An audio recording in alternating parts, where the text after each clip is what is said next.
Теңіз кенішіндегі мына бір компанияның өзінде 1000-ға жуық автокөлік бар. Әлемдік деңгейдегі көлік маркаларынан жабдықталған гаражда арнайы көліктердің барлық түрі бар. Атап айту керек, бұл машиналардың барлығына күрделі жөндеуді өздері жүргізеді. Производится капитальный. Бізде жеңіл машиналардан бастап барлық деңгейдегі арнайы көліктер бар. Жоғары санатты мамандарымыз қаншалықты күрделі болса да осы көліктерді өздері оңдайды. Бұл әрине екінің бірінің қолынан келетін іс емес. Бұл мекеменің арнайы техникалары өзге мердігер мекемелерге жалғада беріледі. Сонымен қатар өзге компанияларға көлік жөндеу қызметінде көрсетеді. Осы мақсатта ең озық үлгідегі көлік жөндеу құрылғылары сатып алынған. Кез келген көліктегі маңызды әрі ең күрделі бөлшектердің бірі бұл жанармайды тұтату жүйелері.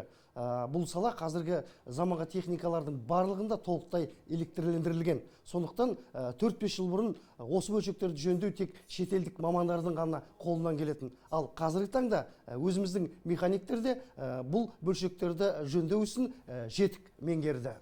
Мекеменің жұмысшылар алдындағы әлеуметтік жауапкершілігі де жоғары. Сонымен қатар балалар үйінде тәрбие алған жастарды өздері оқытып, соңынан жұмыспен қамту үрдісі қалыптасқан. Яғни жоғары санатты 5 аспап маманды өздері дайындайды.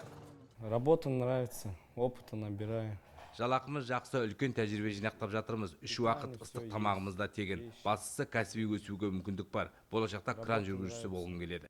Қазір сервистік қызмет көрсетуші компания ірі инвесторлардан келесі жылға тапсырыстар алуға әзірлік жасап жатыр.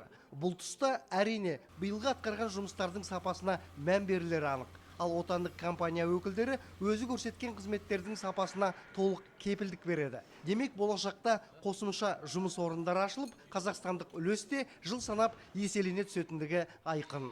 Бекен Әлирахым, Әзілхан Уахитов, Атырау облысы Теңіз кенішінен 24 KZ.